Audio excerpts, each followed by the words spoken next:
Welcome to Ask Earl Anything number 17, and today I'm going to cover some questions that were from leftovers from Ask Earl Anything number 15 and some questions from Ask Earl Anything number 16. So let's jump in because I got a bunch of questions. The first question comes from 2112 Drums, and 2112 Drums says, what ride did you use in the intro of Ask Earl Anything number 16? I had a little jazz intro. I think it was called Good Bait. And this is the ride I used. This ride is a Peisty Signature Dark Energy Mark I prototype. And I bought this at Forkstrom's Closet. And it looks just like the Dark Energy Mark I cymbals, okay? Except for it has the Peisty logo like this, and it is a prototype. And it's got a little marking in it on the bell, which has a little S marking in it. I don't know what S meant, but this apparently was one of those symbols that was used to kind of find the symbols they wanted to make.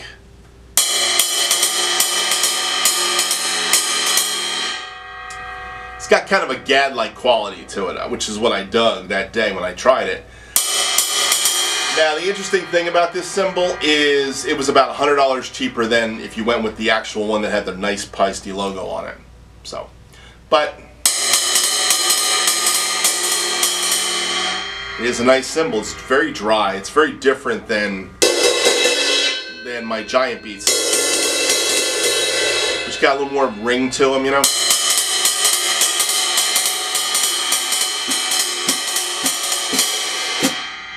Nice cymbal, very nice cymbal. Alright, next question is from Brian Corey, and he asked a question. He said, what was your favorite show that you played, and what song did you play during that show? Well, I went through my favorite shows a couple weeks ago. I think it was on, I don't think it was last week, I think it was 15 I did favorite shows. These are running together now. The thing that I remember, as I said, a couple favorite shows. One was Creation Festival. Of that concert, we did an ending song by the Youngbloods. It was an old 60s rocker we did, and we kind of exited the stage doing a cover by the Youngbloods. And I'm trying to think what the name of that song is, though. Can't remember it for the life of me. But that was kind of the fun song on the end of that concert. But most of the stuff we did was original music there. The other favorite was the other favorite show was the live album I did in 2014 with Daniel McManus. And on that album I played a song called His Name, which was written by Danielle. And that was my favorite song that I played on that night, at that concert that night, and on the album. It was my favorite song because I kind of had my own, put some of my own stuff in the parts. So, matter of fact, there's one lick I did that I swear I stole from Jeff Porcaro, because that's the only time I ever heard me play that lick on a CD. And it's a very simple lick, so you probably say, well, how did anybody play that lick? But no, that had a definitely Jeff thing going to it. So, one of these days I'm going to put up the cover to His Name. Actually, I may even put it up this week, because I'm fishing for stuff to put up this week, because last week I was away. So being away all weekend, I didn't make any material, so I have a bunch of things. So maybe I'll put up the His Name cover either after the show or before the show, so you'll know what I'm talking about. But it wasn't a cover. It's actually from the actual live concert. So I'll probably put it up after the show in case you guys want to see it. Maybe 2 days after the show it'll go up, or maybe it'll go before. Who knows? But that was my favorite song on that particular night's performance. So, but yeah, I don't have a particularly favorite song. In the bands I play in, I love playing different music. So every night's something different. So I don't have a special song that's my favorite to play, as you all know, because all the covers I'm doing. All right. Next one is from Dino Menzina. I hope I said that right. Dino said, what's your favorite snare drum and why? Well, my favorite snare drum is the one that's on here today. Okay? And this snare drum is a DMR 6.5 by 14 cast aluminum snare drum. And the shell is cast aluminum. It's not a rolled aluminum. It's actually cast. It's about 3 millimeters thick, and it's got a 5 millimeter bearing. It looks like a reinforcing hoop, but it's really not. It just protrudes as a reinforcing hoop in it. And this drum was made for me by my friend Dan Rotelli at DMR Drums. I've talked about this before. And this particular drum was #1 of 5 I think he built. And this was called the Hammer, named after me. So this is my drum.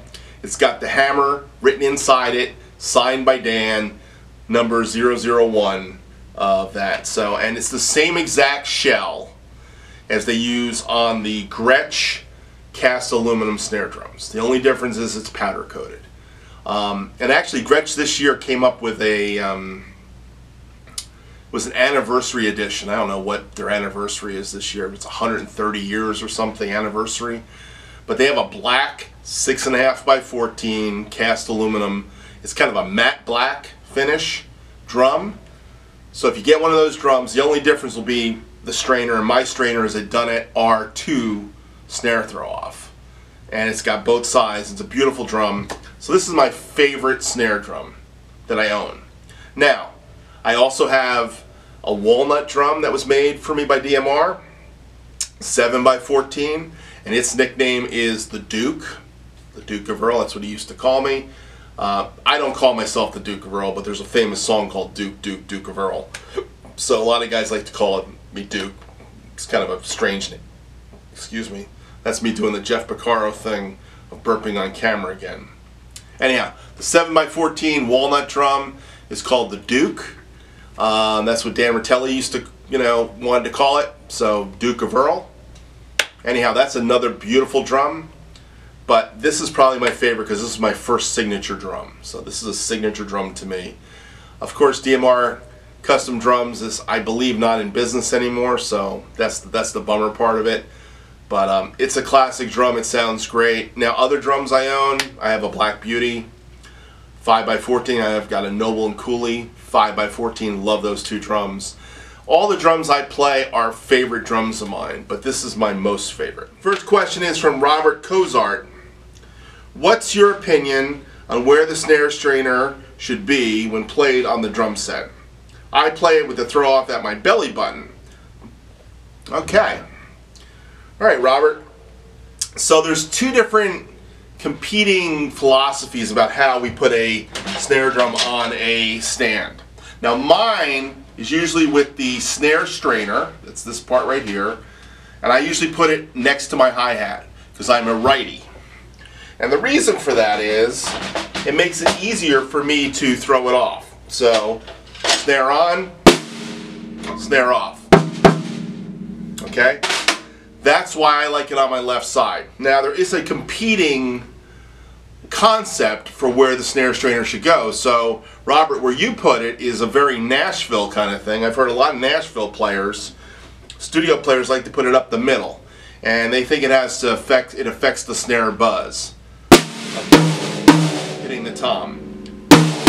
Now that is not something I've ever really tried even. So let's try this today just for fun and see if it does change the snare buzz. To me, snare buzz doesn't seem to be affected by doing that. So I've heard that that's the reason why you want to put it up the middle where your belly button is.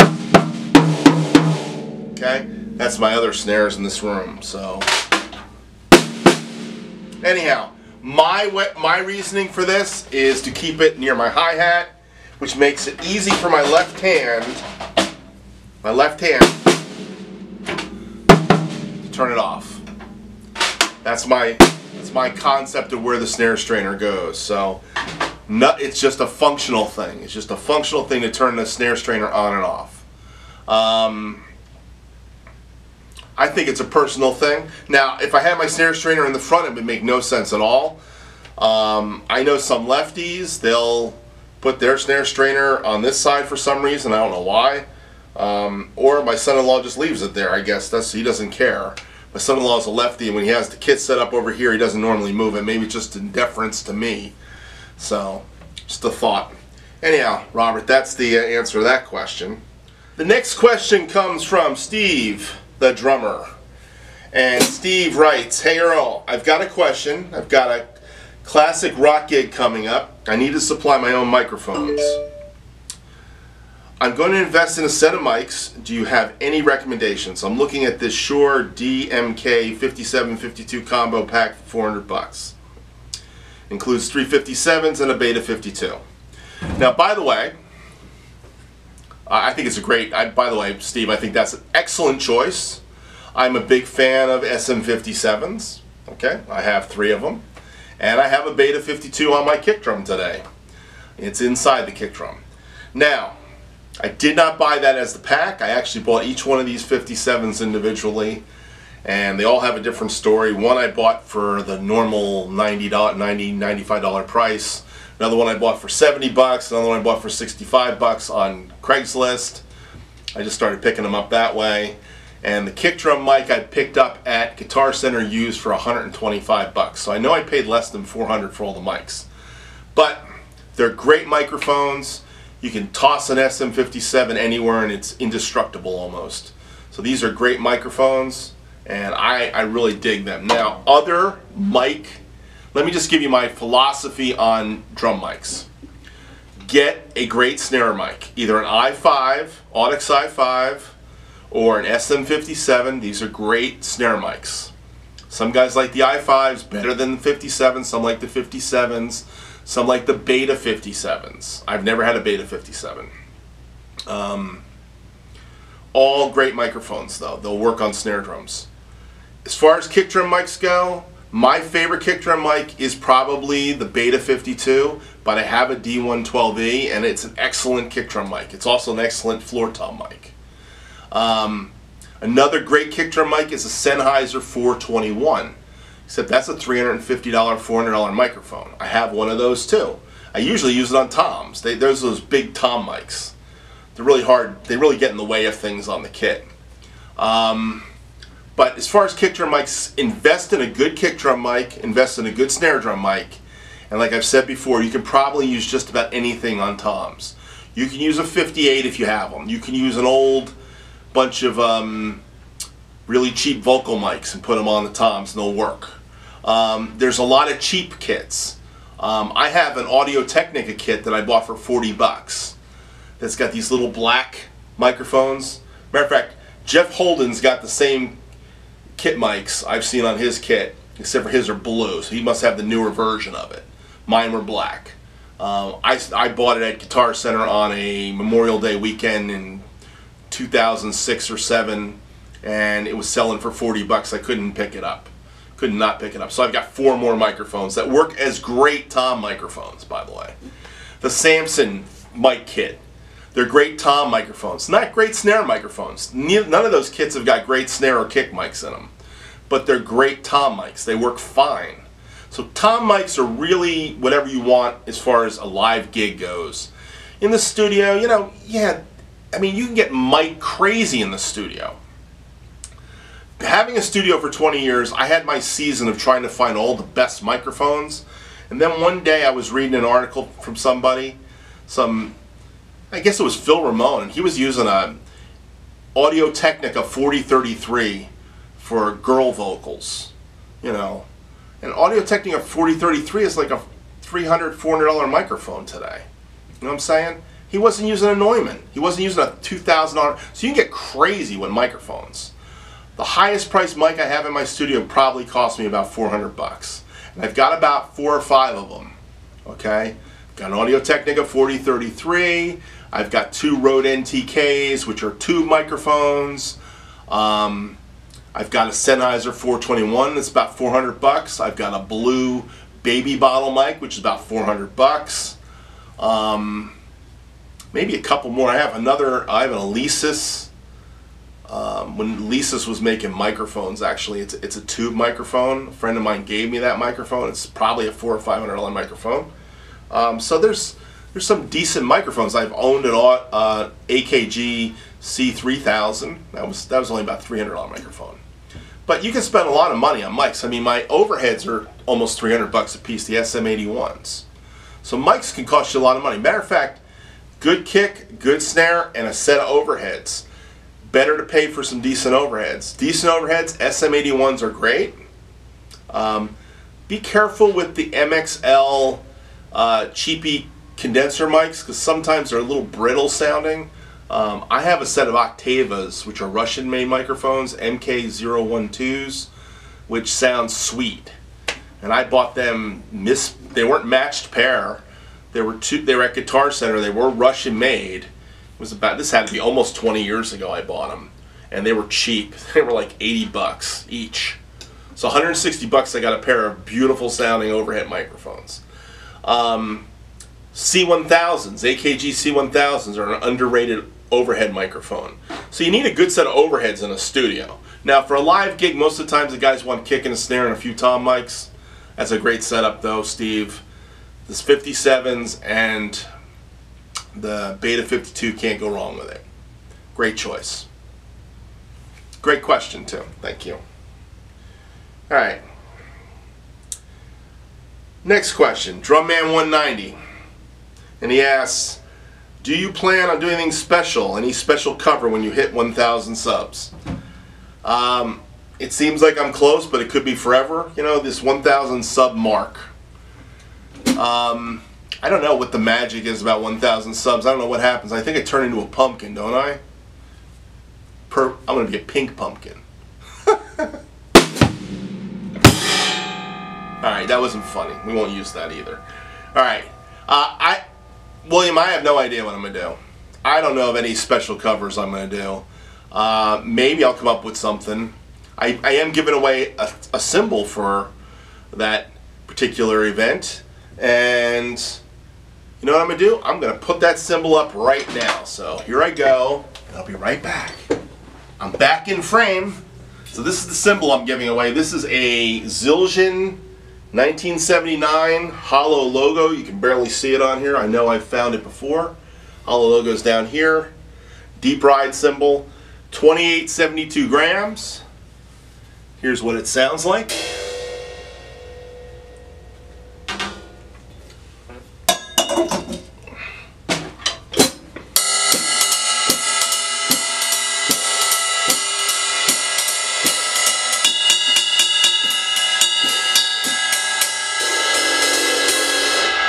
Not a bad sounding cymbal. Now I will tell you this, it's got the classic 70s tape marks on it. It has been taped at one point and probably sounds better with a little tape. Takes a little bit of that. There's like some kind of nasty overtone in these cymbals. I can't tell you where they comes from, but maybe it's the way they cut them, but I always find with a little tape on this cymbal it sounds a little bit better, but it sounds a little pingier too, so that's too much tape, by the way. Let's put it up here and see what happens. See if it sticks. No, it ain't gonna happen. Anyhow.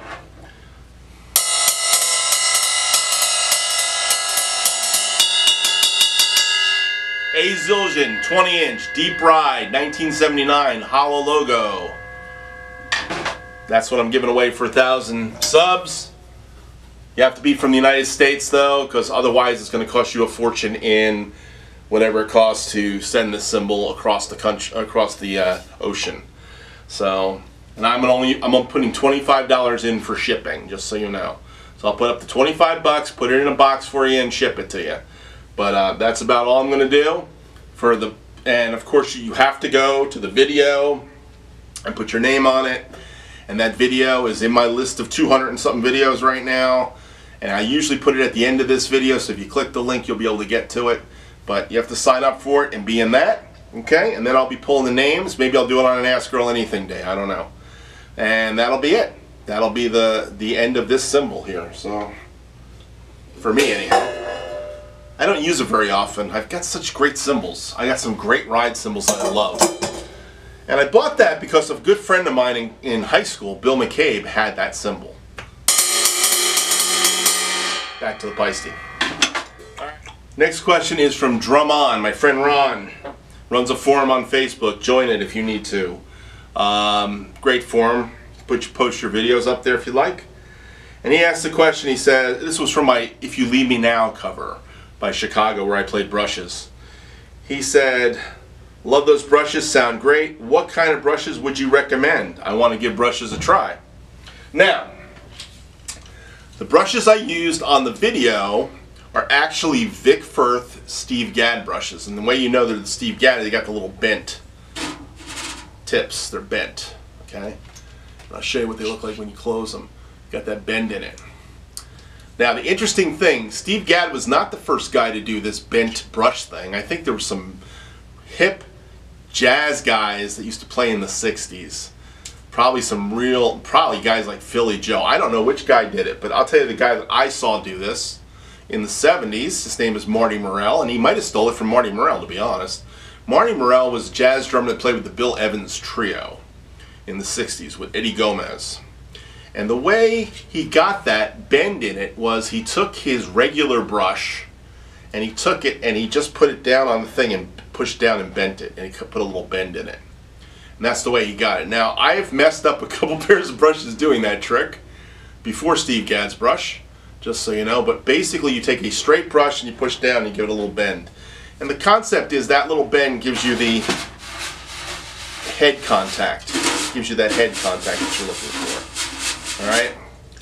But as I've gotten older and playing brushes, I actually bring my hand down a little bit to get that. I actually keep my hand lower playing brushes. But on If You Leave Me Now, I was doing it kind of worked really well for If You Leave Me Now because my hand was kind of angled up a little bit. That's kind of where Gadd puts his hand. Now, is this my favorite pair of brushes? I don't think so. My favorite pair of brushes is called Regal Tip. They're the Regal Tip Collado. Collado makes the Regal Tip brand. And they make, the first pair of brushes I ever had was a Collado Regal Tip brush, the black ones. They're my favorite brushes. Okay? But there are lots of different brushes to choose from. There's plastic brushes. I've got a couple pairs of those. I got a pair called Fat Cat by Regal Tip that's plastic. Vader makes one that's plastic with a wood handle. They're kind of interesting. They're not that cool.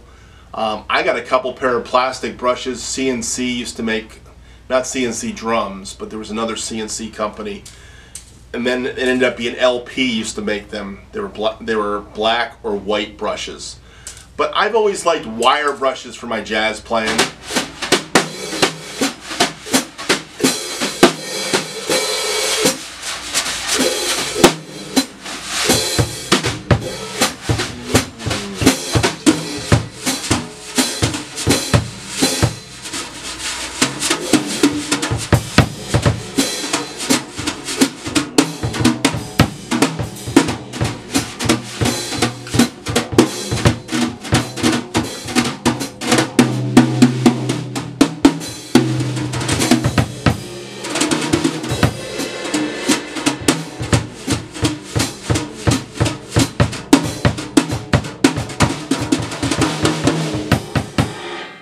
Anyhow, I don't know if I'll use any of that.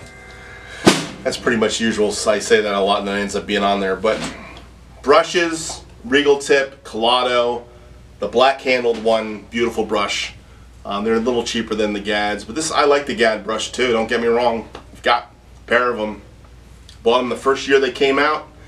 Forks Drum Closet, $22. I paid full price for them. No specials on that one. Sometimes I do get stuck when I want something. Alright. The next question is from Mike Frazzano. Mike Frazzano, LA drummer. Thank you, Mike, for watching my channel. Mike Frazzano's got a resume. You guys should check him out.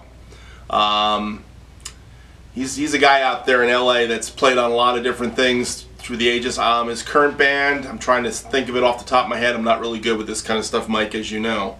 But he asked a great question. He said, 95% of the time I use a Remo Power Stroke 3 clear bass drum head, which is basically a clear ambassador with a built-in Ritchie ring for basic overall head muffling with a DW kick drum pillow. What kind of tone, no, it seems I can get a lot out of that for many applications. By the way, I think that you're correct, Mike. You can get a lot out of that setup for a lot of applications. What's your go-to bass drum muffling? Thanks in advance. Okay. My favorite, if I'm going to have an open bass drum with that kind of puffy open bass drum sound, is an EMAD head. I like the EMAD head because I can pull the ring off or I can put the ring in. There's a thicker one and a thinner one, and I can find that perfect tone to get that perfect bass drum sound with the bass drum open. So it's more of an open sound. I never liked the bass drum wide open.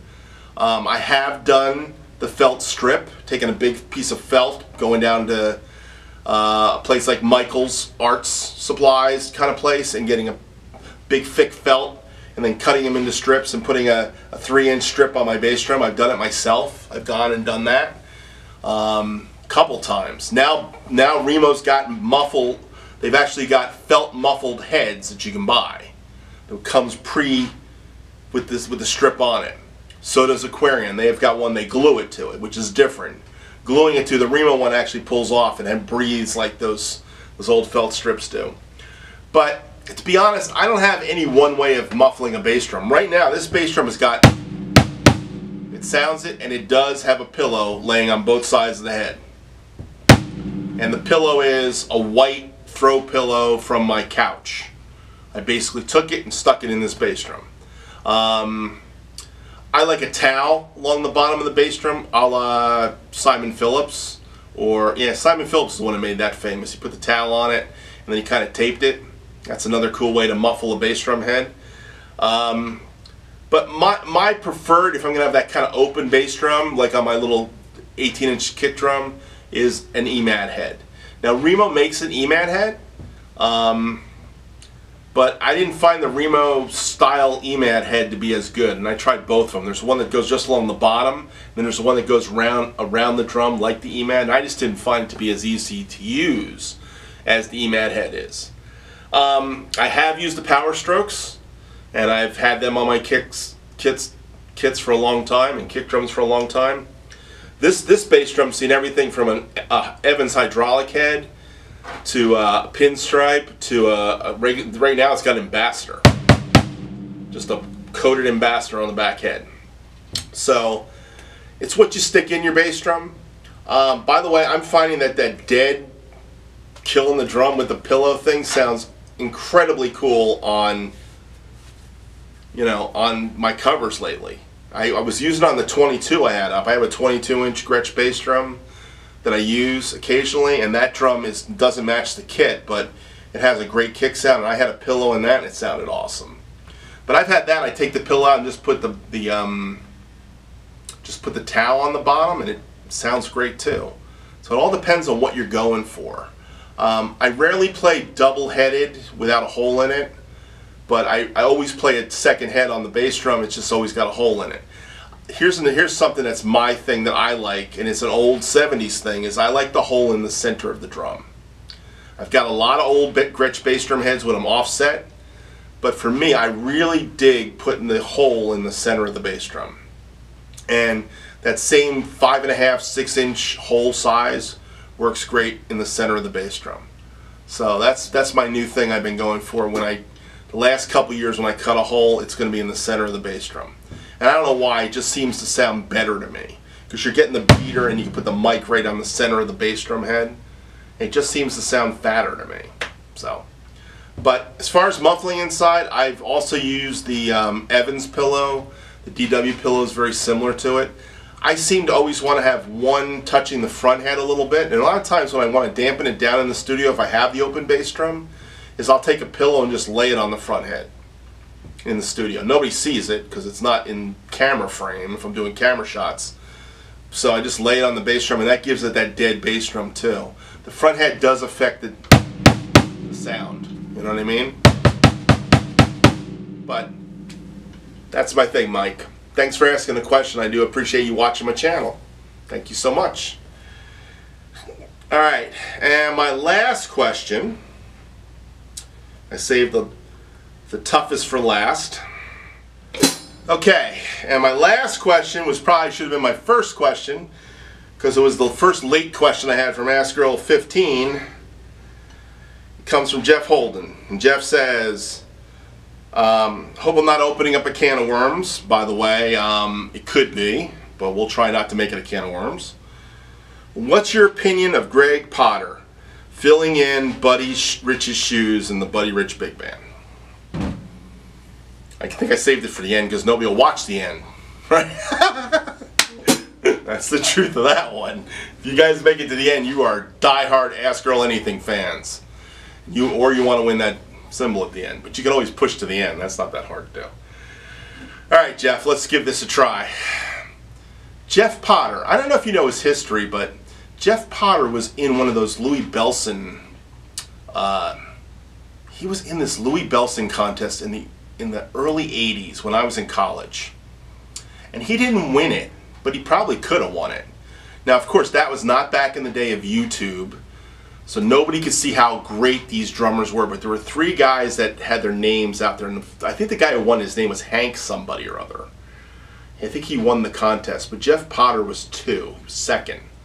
And he was going for like this big band Louis Bellson contest giveaway for Slingerland drums, and I think all 3 of those artists got some kind of Slingerland endorsement at some point. I think Jeff Potter was a Slingerland guy before he became a Ludwig guy. I think he's a Ludwig guy now. But Jeff Potter, that was his thing. So he was known in those big band circles back then because he won that. He was 2nd place in that Buddy Rich, that Louis Bellson contest. Now, how he got together with Kathy Rich, that's why he's in the Buddy Rich Big Band. You know, Kathy Rich's first husband's name was Steve Arnold, and Steve Arnold used to be the drum manager at Manny's Music in New York City. And how do I know this? Because when I started going to New York City when I was in college and I was buying sticks and mallets, and I bought this first kit at Professional Percussion Center in New York City, but the next year it was closed after I bought the kit. So we would go down to 48th Street in New York, and Manny's was the big music store. Matter of fact, I bought 3 of my Sabian cymbals at Manny's Music. My brother did. He bought them for me for a birthday present. And Steve Arnold, Buddy Rich's, Kathy Rich's husband, was Steve Arnold. And Steve Arnold was in this famous Zildjian ad, packing up his drums, putting away his Zildjians. This was like in the early '80s in Modern Drummer magazine. And I don't know. I guess Buddy used to go into Manny's all the time because Kathy knew Steve and they got married. Okay? And I don't know their story. But one day when the Buddy Rich concerts were starting to be done with Neil Peart and all those guys, I think Steve was out of the picture and Kathy was on her own. So apparently Kathy found Gregg Potter. And Gregg's a great drummer. He's not Buddy Rich. I don't think he's Buddy Rich, but somebody's got to take the legacy on. And I think he's just resurrected the legacy, and it's Kathy's legacy. She's running that band.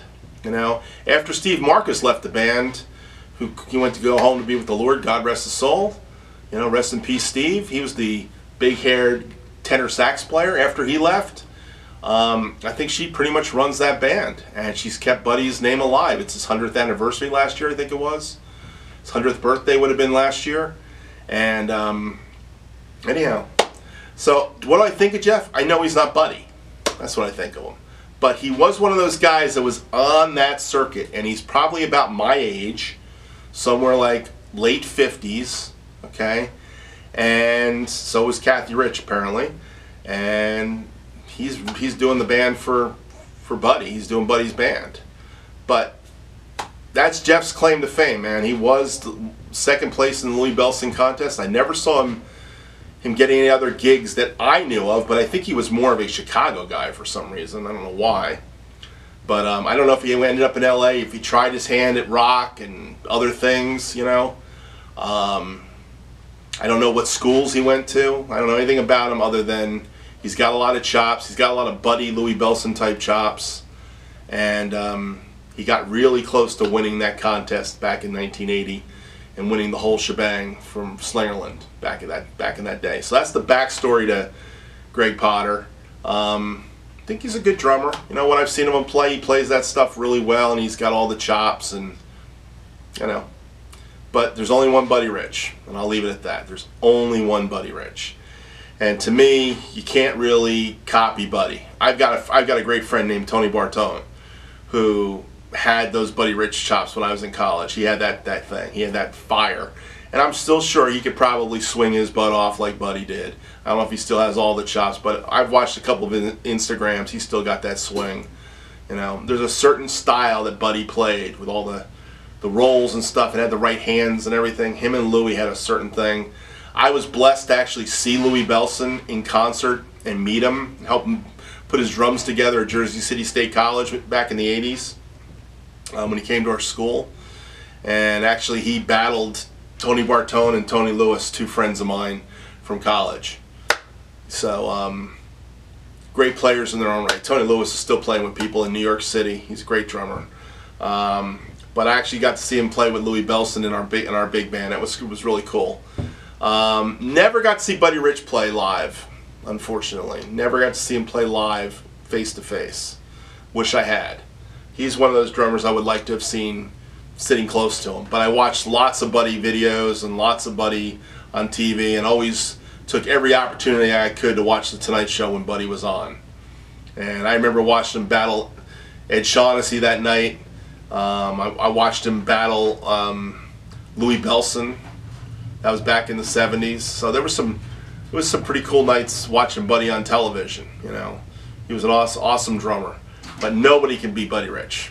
So that's all I'll say about that. And those of you who don't know who Buddy Rich is, put his name in YouTube search and find out who he is, because he was an amazing drummer in his day. Anyhow, that's it for Ask Earl Anything. I hope I answered that question, Jeff. I was pretty in the middle, wasn't I? I didn't really say I hated him or loved him, because it's not a hate or love thing. I just think it's hard to be that guy in Buddy's band. But thank you for watching Ask Earl Anything. As I get closer to 1,000 subs, maybe one of these episodes, maybe before Ask Earl Anything 20, I'll have 1,000. And I'll be giving away that symbol. Alright? Thanks for watching. Appreciate your support. Have a great day. Take care, man. Bye-bye.